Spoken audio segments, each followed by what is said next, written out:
Three Married Geeks, the mature rated podcast that lets you in on the real lives of three married geeks. Join us to discuss marriage, movies, tech, toys, and games the way we see them.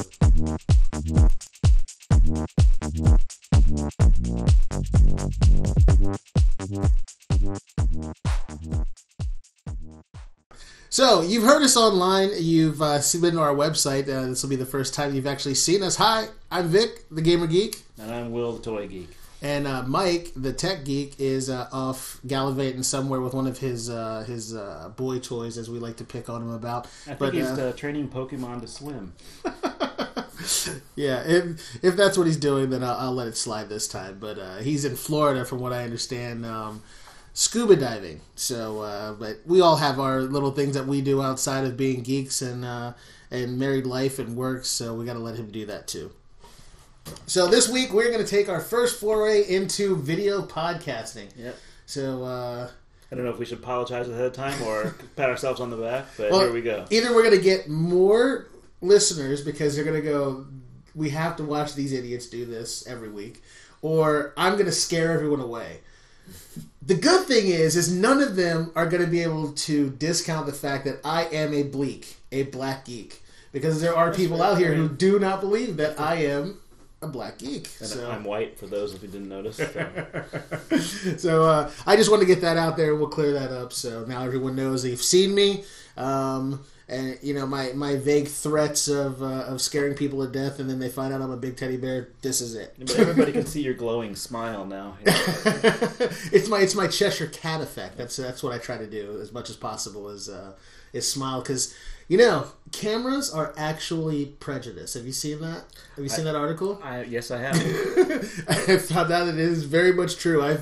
We played around with about 10 different cameras. Olympus, Canon, all those cameras that have that little green box that pops up that show you your faces. My son, my wife on each side of me, little green boxes pop up. Me, green like flashing thing, and then it just stops. It's like I give up. Well, you know, at least it tries. But if I smile really big, open my eyes nice and wide, it'll kind of come up for a second. It's like, oh no. Oh, so basically, it's your fault. If you would just smile with your eyes really wide, you'll be good. I can't walk around like that for very long. So, unlike our normal broadcasting studio in the spare bedroom in a small room in the Midwest, we are actually in our Toy Geek secret laboratory. This is my studio. Also a spare room somewhere in the Midwest, but a little more spacious. Because as you can see, we're big guys. And Mike's actually bigger than both of us. So it's a small space, our other studio. Yeah, we're not backed up against the wall or anything here. Sitting on very small stools and trying to make things work. And so this is the first time you guys will actually see the inner sanctum of the Toy Geek. There's a lot of stuff in here, so you want to give us... Actually, I just noticed your Gamers United poster over there. That's from Gen Con a few years ago. 2009. So anyone who's at Gen Con 2009, I probably saw you there. You probably saw us there, but you didn't know that we were who we are. You have quite a collection, everything from old G.I. Joe by the looks of things to... I acquired that recently. Yep. The actual full... He's got the full face of hair like myself right now, so that's pretty cool. And of course, the ever talked about Micronauts are all over the place. People will be able to see some of them over your shoulder there. Yep. Do the very light. So, as you can see, this is a very awkward moment for me because I don't usually go on camera very often, unless it's a mugshot, but I digress. So, let's get to our what did you do this week? Yes. I, as always, played video games. As everyone that's ever listened to us knows, I run an arcade, and I have a great time doing it. I get to do play games for a living, so that's always a positive. Makes me jealous. And it makes me think of all the quarters I spent in the arcade. Right. If only I'd known you, or assuming you had that job at the time. Exactly. Well, it's been... we were having a conversation not too long ago. It's been 16 years I've been doing in this industry.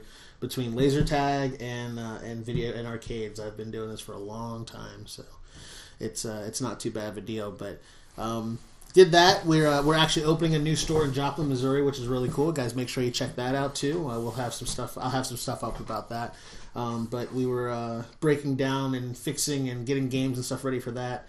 I moved about 5,000 pounds worth of video games in a 5-hour period, going from my store down to the dock onto a truck, and then getting that out of here. So yesterday, when I would have loved to have been able to just like drop ship and run to the to Kokomo Con, is that what it was? Yep, Kokomo Con. I would have loved to, because when you text me, I was like, oh, that's awesome. I can't go. The one Saturday that I am locked here, I can't go. But yeah, I was like, oh, if we could just get this thing done quicker. But unfortunately, they were not in my corner. But then my video game playing, obviously, every week I try to keep up with that. I am not as good at it as some of my fellow gamers at staying on Borderlands 2, but I've been playing a little bit of that.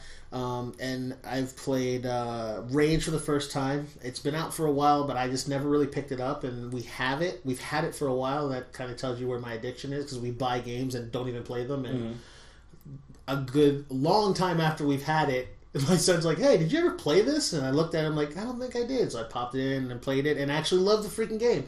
I would have been playing that game nonstop had I have just taken the time to bought the game, put it on the shelf, planned on playing the game.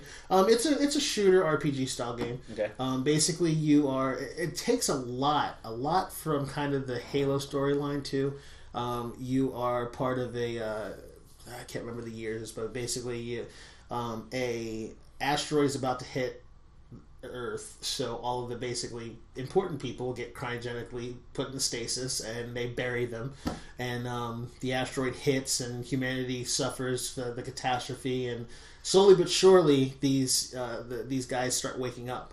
And when I wake up, there's a room full of people in cryotubes. I'm the only one that survived. Everyone else is mummified, so apparently their cryotubes failed in some way, shape, or form. Kind of like Planet of the Apes. Yeah, exactly. So you come out of it, you try to walk out. This is the cool part about this game. The second I step out of this pod, these two mutant things jump on me. Like, they don't give you any chance to, like, acclimate yourself to the game. Like, you take 3 steps out, and there's 2 mutant things jump on you. And this guy basically shoots him with a sniper rifle and saves my life, and then you go about doing missions and stuff. So it has a lot of driving elements into it too, which is something I really like about certain video games, where you're not just running around shooting at things. Like, they give you cars, and you have a 4-wheeler and all these different things. So you drive around and do different tasks. So they have missions for you? Yeah, it's a mission-based game as well. I played that thing for a good 4 or 5 hours straight from this morning when I woke up. I just kept playing it. And oddly enough, I'm really disappointed that I didn't start playing it earlier, because it's really a quality game. So I'm going to put a lot of time into that over the next couple of weeks. And last but not least, they finally got the update for Minecraft. Basically, they said in Minecraft, we're going to have an update every month. There'll be new content you can download. And they've been keeping up with it pretty good. This last big patch that they said they were going to do, it took them forever to get through, because they said Microsoft had to go through and test it, make sure it was going to work, and everything. Like, okay, we'll give you that. We know how Microsoft is. Yeah. Well, Windows 8's coming out this week. Yeah. So it finally comes out. We download it. We get on it. It's phenomenal. They give you creative mode, which they didn't have prior to that. So you can just build whatever you want.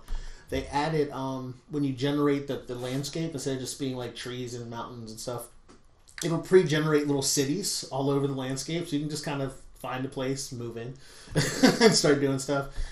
They have chasms, these huge chasms in there, so you can go exploring. They have underground abandoned mines. They've really done a lot of work on this last patch. So we got on there. We started, my son and his buddies and I, we went on. We found this humongous, like, mountain range, and we just started building on it. Those that found Minecraft too much work and they couldn't just go in and have fun will enjoy this. Pretty much what it was. And I'm pretty sure that's what it is. There are a lot of people who play it and they're like, I don't want to sit here and have to mine up all this stuff. Oh my God, it's ridiculous. But they did end up putting it in there, so you can just go in and build what you want. You can't do any achievements. You can't get all the extra perks that you would get by playing a survival mode when you use creative mode to design your landscape or your buildings and stuff. But it does let you do pretty cool things. Like, I made this humongous freaking keep out of obsidian, which would take you like 900 years to mine up. Mm-hmm. So it's a black keep. And that's BLAQ for those of you who don't know. So I made this huge castle, and it overlooks one of those little towns, and then I went and made a gigantic golden pyramid in the desert. So it just lets you have a lot of fun with the game that you can't normally do when you have to sit there and like mine up 500 freaking pieces. But those still exist if you switch over to the other mode? Yeah, when you switch into survival mode, it doesn't go away. You just can't do anything that would give you achievements. That's it. So anything that would affect the game as an achievement, you can't accomplish if you've built that world. But you can switch it to survival mode. You can switch it to the hardest mode possible. There's Endermen. The Slender Men thing phenomenon. Well, they have Endermen in this. The Endermen pop out of the shadows and they come and steal steal blocks from your stuff and run off with them. And if you look at them, they'll attack you. So you just have to not look at them. You just gotta kind of ignore that they're there and keep on moving. So it was a good quality patch that they did. So we're really happy with it. And then my son and I spent a lot of time learning the physics of Minecraft. Because they give you the ability to create simple machines and do different things. Pistons, sticky pistons, all this stuff. But you have to power them, and you have to make sure that when you do power them that you don't break traces and do all this stuff. They have inverters, generators, all these crazy things you can do if you know how to build everything to the right specs on there. So we spent a lot of time figuring that out. And once I figured that out, then I just started running around blowing everything up. We literally have an entire world that we built, and we spent a good 3 hours just... I dug underneath of these houses and laid TNT around the entire perimeter of the city, and made traces. We made a train track with a trigger on the end of it. We laid the track, ran the cart down the track, and hit the trigger, blew up the entire city. It's a great day. Were there virtual people living in that city? No, but we have plans on suckering all of his friends into a pre-designed city. Well, now you're giving that up here. They're 20-somethings. They're not going to watch it until afterwards. So, but we're planning on building an entire city and lining it and making triggers so that when they walk in the building, they'll just annihilate the entire building. So, I've already built one house. The interior of the walls are nothing but TNT, and then I just built walls around it. So when you walk in, it just looks like a house. But when you step in the center of the house, and hits the trigger, it blows the whole freaking thing up. So I'd be tempted to make a Indiana Jones thing, with the rolling ball and the spears and everything. Well, you can do it. You can get away with that with the mining carts. You probably use the mining carts instead of the ball. Because everything's square, so it won't roll very well. But they do have mining cards. So, yeah. You can set them up. I've played around with a couple different triggering mechanisms where if you hit something, it fires a piston that will knock things over. I've also figured out that you can create Claymore-style explosives. You can actually put obsidian walls up because they can't explode obsidian.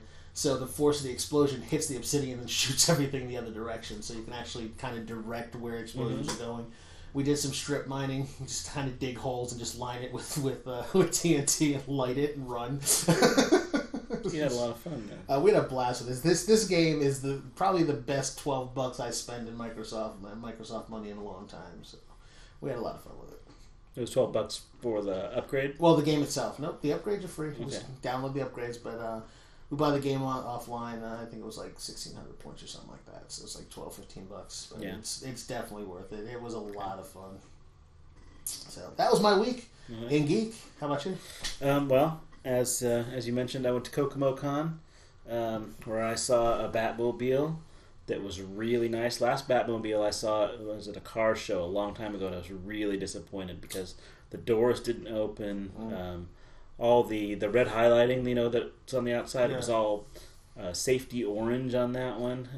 But this one was nice. Just really nice. Which model was it? The 66 version. Oh, sweet. My favorite. Yeah, absolutely. So, and I'm sorry. The two I don't know who made it or anything, but it was beautiful. Lots of pictures? No, you weren't supposed to take pictures. Are you kidding me? Did they want you to pay for them? Yeah, they wanted you to pay for pictures. I think that should have... there's an app on the App Store that makes a silencer for your camera. Well, you know what? My wife, Kara, actually took a couple pictures before she realized Of course she did. And there was also, they had a mystery machine there. Oh, nice. But it wasn't made with a van, and I can't remember the type of car. One of these new, real boxy-looking little SUV types. They made it out of that, which was kind of cool. Yeah, dating it. Let's see. They had a ton of toys there. I was really surprised by the amount of toys at this convention. So it was comic books, toys. There was some cosplay there. It was just, they had a big artist alley, huge artist alley. And I went through the artist alley. There was the guest of honor does SpongeBob SquarePants books, not the animation, but he does books, and he does Dora the Explorer and some other things. He also does some zombie stuff. But my younger daughter got a Dora sketch from him that was absolutely beautiful. I thought you were about to say she got a Dora zombie. No. I was about to say that's probably the best Dora ever. She absolutely can't stand zombies. I can imagine. She wouldn't stand next to that side of his booth because of the zombie pictures. So she got a Dora, and he was so nice he did not charge her for it. Nice. So my wife bought some merchandise that he had there. That was just really cool. Well, while I was walking through Artist Alley, I saw this one artist, and I'm sorry again, I don't know what his name is, and I thought, that reminds me of a friend of mine's art, who's also a comic book artist. His name's Stuart. I thought, that reminds me of Stuart's art. And I go around to the next aisle, I'm going up Artist Alley, and there's Stuart Sager, who's a local comic book artist from Indianapolis. I think he went to Heron. And every now and then I run into him at conventions. We worked at Comic Carnival together very long time ago. And it was nice to run into him. He's been doing some stuff for Warner Brothers. I think it's okay for me to say he's been doing some stuff that has to do with the new Superman movie. Well, he's not sure how they're going to use it. Yeah. But he's having fun with it. He's really good. His DC stuff is just something I think it's closer to his heart than anything else. Yeah. He's also a Micronauts fan, so we talk about Micronauts all the time. Whenever we meet up. Yeah. He did a Bionicles comic book. I picked up a copy of it. People could only get it, though, if they belonged to the Lego Club. So if you're somebody who's part of the Lego Club online, I wonder if my membership in the FLL counts. I don't know if you automatically got it, or you had to request it, or how that worked. I'll have to look into that. But I picked up a copy of that, and he suggested I pick that particular issue up, so that's the one I have. Yeah, there's got to be something in there for you. I guess so. There's like some subliminal will message in there. Yes, right. I was so happy I ran across some Micronauts at this thing. Now this, I'll just show the bag, is most of, but not all of, a Micronauts battle cruiser. And I know this is white on white, so it probably doesn't show up very well. Here, we'll just hold it up right here. Here you go. That's just... There you go. Now, see, you can see it perfectly well now. Yeah, see? Well over there. So, that's most of a battle cruiser, which was $12, and that's not bad. And then I picked up a bunch of figures from the same guy. This figure is almost useless. It's a time traveler. The balls on the bottom of his feet are broken off, so feet won't go back on him. His hands are broken off. But otherwise, his arms and torso are in good shape. Here's a Galactic Warrior, a blue Galactic Warrior gun, and it does have the missile with it, the mushroom missile. This one for $5 even in this shape? No, I didn't spend that much. I don't know. And here's a Feroid. He's in pretty decent shape. Chrome on his head looks about perfect. And for you non-Micronaut people, it's probably boring, but I'm still going to make you endure it. And here's a Time Traveler, which most people will say, oh yeah, I remember those when I see a Time Traveler. That's an orange one. Here's another Time Traveler, a clear one. And he's missing a foot and a hand. I probably have spares around. There's another orange Time Traveler. And finally, a green space glider without his helmet or his pack. So, I saw some more Micronaut stuff there. There was a package. Oh, this one's heavy. This is all it's die-cast. Die-cast metal. There's a package. When they used to make toys that lasted. Real toys. There was a package, or inbox, Hornetroid and Star Searcher. I think that was what it was. Anyway, there were a couple of package items. The price was a little too steep for me. And these were just fun. You know, when you get something that's just a little bit beat up, and you can have fun with it. So. Well, you'll bring them into the laboratory and build stuff for them. That's right. So I was happy about that. Like I said, ran into Stuart, picked up a print he did of Vampire. I like vampires a lot, and it was just really cool. So I picked that up. You're a vampire person. I like zombies, but I'm more of a werewolf kind of guy. So that's my angle, and then Mike likes Pokemon. Where does this work? I'm still trying to figure this part out. Actually, I think Mike likes zombies, but I don't think he knows that much about them. But it's kind of interesting. We are a collection of very strange men. But we're all geeks. That's the bottom line. That's the tie. So the tie that binds. There's a little bit of show and tell from me. Yep. I think you have. I do. For those of you who don't know, I wear many hats. So I'll take off my arcade hat and I will put on my other gaming hat, which is paintball. For those of you who don't know this about me, is I am also a paintball player. I belong to a very well-known, very well-respected paintball team called the Mayberry Marauders. We started playing together, I want to say 10 years ago. We got together. I was in Florida at the time. I played my first real scenario paintball game. I had my own team called the Illuminati, and I met up with these guys that were playing a role. And basically, the kind of paintball that I play is scenario games. We play from 12 o'clock on Saturday until 2 o'clock on Sunday. Mm-hmm. So you play all day, all night, half the day long. And basically, we party all night on Friday. We drink, we eat, we party. It's like a family reunion is what happens. So everybody shows up on Friday. We all see each other. Saturday morning comes, we all like drunkenly wake up and try to figure out where we are again. Get all of our gear together, and 12 o'clock hits, which is why it starts at 12, because no one can get up before then. And you go game on, the game starts, you play literally through. You get dinner breaks, and they'll call it in the middle of the night if there's not enough people and play on the field, but our team would play all night long. And my name on the Mayberry Marauders is Flip, so that was added to my nickname repertoire. So people will know me as Flip the Monkey King for some of my antics on the field, which is a long story that one day I may actually fill you guys in on, but it was interesting. But on my team, everybody kind of does different things. You have engineers, you have medics. You have pilots, and these are all roles that you play out. So you're literally playing a live-action role-playing game while you're shooting at people with a paintball gun. So it combines a number of things that I love. It's kind of like LARPing, but more painful. Yeah, well, yep, that's pretty much it. You get a lot of whelps. But myself, my job on our team, and this is something that I really love, is I am the demolitions expert. So if there's buildings to be blown up, if there's things to, they'll give us grenades, so we have to throw grenades at buildings to eliminate buildings, do different things. But I am a tank chaser. They gave us these little law rockets, which were these PVC pipes, and you guys can see these on YouTube. They're PVC pipes with a ball joint at the end of it, and you put an air source to it. You charge it up, and you put a little Nerf rocket inside of it, and you pull down on the ball joint. It releases the air from the chamber and fires this thing. Well, those take a long time to load, to set up, to fire, and you have someone with an ATV or an old car or a dune buggy coming at you at about 3 miles per hour with cannons and paintballs ablazing at you. It took too long to actually get this thing. I would think that it's PVC pipe, right? Wouldn't that expand with the pressure?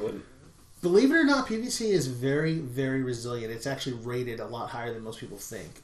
A standard PVC pipe can actually do about 500 psi with no problems at all. So if you cap the two ends of that off, you put air in it, it'll hold up to about 500 psi before you have any problems, as long as you do it properly. So I decided that I was going to make my own. And that's my first little piece of show and tell is my boomstick. This is a piece of PVC pipe here. You have a pressure washer, like you would see at a car wash. I ordered these online on eBay. Basically, added a cap at this end. Screw this in. On the interior, there's another bolt. Just bolt it all together. Took the PVC pipe, popped it on there with some glue, put an end to this side, and then these are what it fires. They are just little Nerf rockets. We've probably, to be completely honest, the paintball industry has probably kept Nerf in business. Because at any given moment, these little vortex rockets, any good demo guy and worth his salt, which I consider myself to be one of the better, will have probably about 150 of these things. And you're talking about thousands and thousands and thousands of paintballers that do this. Sure. So Nerf likes us, one way or the other. But these little guys basically just pop down inside of here. Sounds like you need a Nerf sponsorship. I do. Or Nerf needs to get into making these guns. Yeah, one or the other. And there's a couple companies out there that have done it, and there are some really cool versions of these. One guy has one that is literally you cock it, drop the thing in, pull it back, and it's like an actual rifle. One guy made a rotating drum for his. So it's a really creative way to do it. But basically, this is what you have. Your air source goes here. I can, as fast as I can pull this trigger, I can fire this thing. As soon as I drop one in there, I can fire another one. And this particular unit can literally fire the length of a football field, end zone to end zone. So do you have the compressor on your back or something? Or what? I carry a CO2 tank. It's a 20-ounce CO2 tank on a cord. Okay. And I just pop it on there, and then I just sling this over my back, and I go where I need to go. And when I need it, I pull it out, pop shots, and keep moving. I've gotten several awards, including... most valuable player on one game we played. I chased down this one particular tank 27 times, got kill shots on him every single time, and it's towards the end of the game, they just stopped bringing the tank on the field because I was literally around every single time it came on the field. It would shoot it out as soon as it got on. They had to turn it off, take it back off the field. So we had a lot of fun with that. I'm sure you upset somebody. Oh, yeah. Well, at the end of the game, like I said, this is like a big family union, but They look for me anyway because they're like, okay, we're going to find him and kill him. So they hunt me down, but if they don't see me first, they're done because I can hit almost anything with this thing and from a distance, and that's the big thing. Most of these things don't have the range that this one has, and especially for it being so short. And I've seen them, like there's this one guy has one that's like 5 feet long, and it's got 3 tanks on it, and I'm like, what the heck are you doing with that thing? And it's the only thing he carries on the field because he can't really carry anything else as this thing weighs a ton. But I can run from one end of the field to the other and just like lob shots at these guys all day long. So we have a blast with it. So. Yeah, a PVC rocket launcher that was made to launch Estes rockets that I made back in junior high. But it was probably a good 4 feet long. Yeah, because you didn't have that post launcher thing. No, I had that thing at one point, and No, I just had a bunch of parts I bought at Radio Shack, and you just pull the button, it would ignite the fuse because our electric had one of those big batteries strapped to it, and just went out and shot it. I actually think I have some Estes rockets sitting at my house right now, and I don't remember why I have them, but I have them. One day I'm going to use them. For their potential fun. The other thing that is my big geek thing is I am a grown man, and I love to play with Legos. This is a very good stress reliever. I like Bionicles myself. Creatively designing working Lego things, and this is actually a Lego Mindstorm robot that I've built with my Lego, my first Lego League team. They're called the Gamer Girls. I am the coach of an all-girls Girl Scout sponsored Lego team. We compete in robotics competitions that are basically designed to introduce children into engineering through Legos. And then eventually, as with both Center Grove and Perry Meridian, which our children respectively go to or went to, they have robotics teams at those schools, right. And they have to build those robots from the ground up. They have to design, they have to manufacture, they have to make all of the stuff for those robots. And they all started with this. So it's a pretty cool thing. The girls have dubbed Bubbles. Again, you're talking about 9 to 13-year-old girls. So he is a functional piece of equipment that, if I will use him properly, can do a number of things. One of the things he can do is he can actually follow a line. We don't have a black line here. Anyway. Have any electrical tape? Yep. There we go. So basically, he's designed to be able to do a number of different functions, and in the game itself, they have to show how to accomplish different things. And the girls have to, they built this guy, they have to program him individually, and then they have to make him do different tasks in a game. And if you look up senior solution FLL that actually has the challenges that are involved with it. And basically what this guy can do, one of the programs that they've actually made for him, is being able to follow a line. And they have to program the robot to do this all autonomous of any kind of interaction with the kids. So once they have a program, he has to figure out what he's doing, and then he can follow the line until it ends. But when it ends, he's he's going to take off in any direction he can find to go. So that's basically what it does. Oh, that's beautiful. That's just one of his functions. They've programmed him to do a number of different things, which will allow him to... Let's see if we can find another one here. Okay, I don't know what's going to happen, but he has a function, and there is a task on there where basically he has to go certain distances. They program him to do different things, one of which is turning and going to...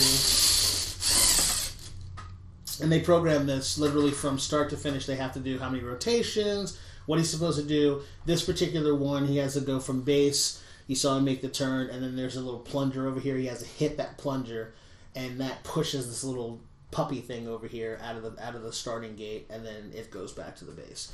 So, but they have to program this all using strings of code on the thing, and then they download it into the robot, and then he does what. So not as easy as using one of those old big tracks where you just told it to go this far and then turn right and go that far. Exactly. This is literally like they have each block has instructions. So it says the first block you put in, it'll tell you like how many rotations, which motors need to go.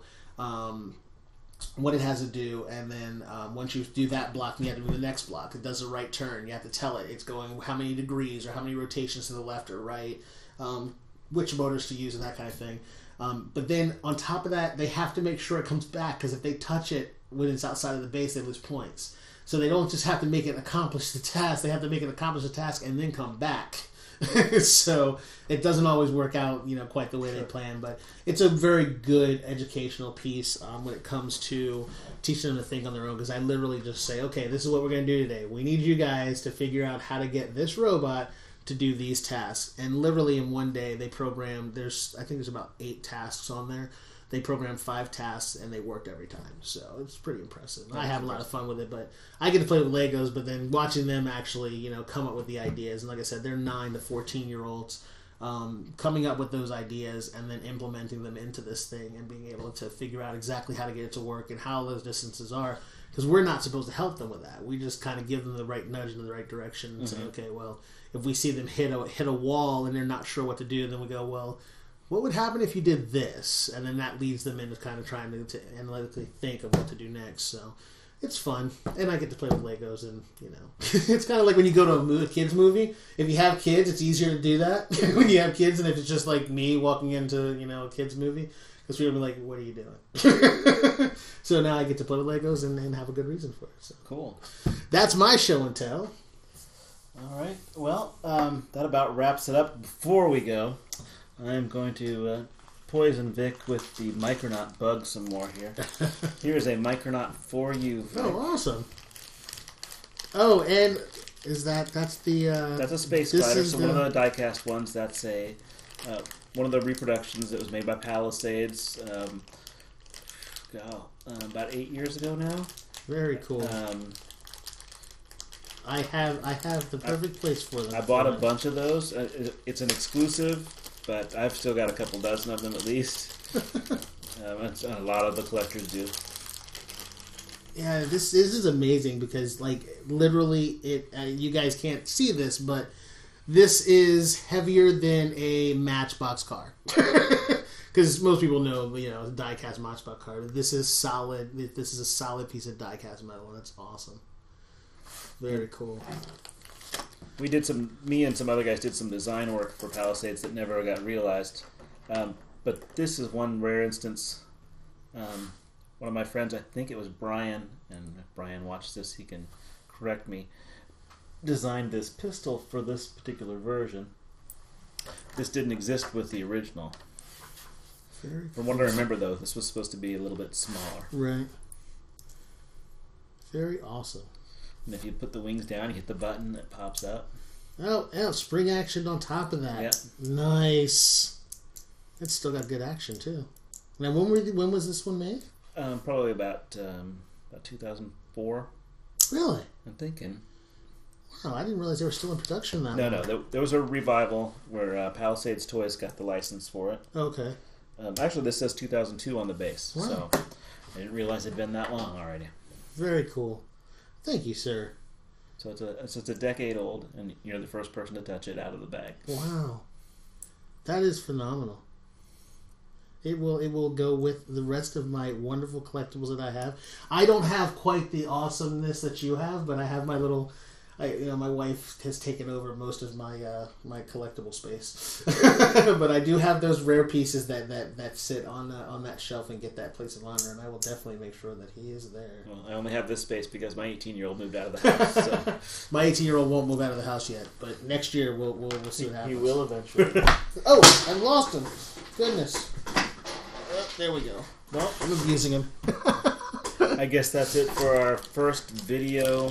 Is it a podcast still? I don't know if it's a podcast, but it's a video of us being us, and literally this is what we our are. Our podcast was born of. This kind of thing, us sitting down and talking about our geekdom. So, welcome to it. That's all I can say. And as always, if you're looking to find us, you can find us on YouTube, where we will be putting this up. And for all you trolls out there, have at it, because we don't care. Like, comment, subscribe. We're looking to do a couple more of these things here and there, and we're definitely going to have some more stuff when we get to go to shows and different things. And I don't know if Mike will record anything while he's down there, but if he doesn't, But definitely when we start going out to do things, you'll get some behind the scenes stuff going on. You can find us on Twitter at 3 Married Geeks. You can find me at Miller King. 51 on Twitter. You can also find us on Facebook, because I remembered this time. So make sure you like that link on there for that. And Facebook.com/3marriedgeeks. The number 3. The number 3, because we're not into spelling too much.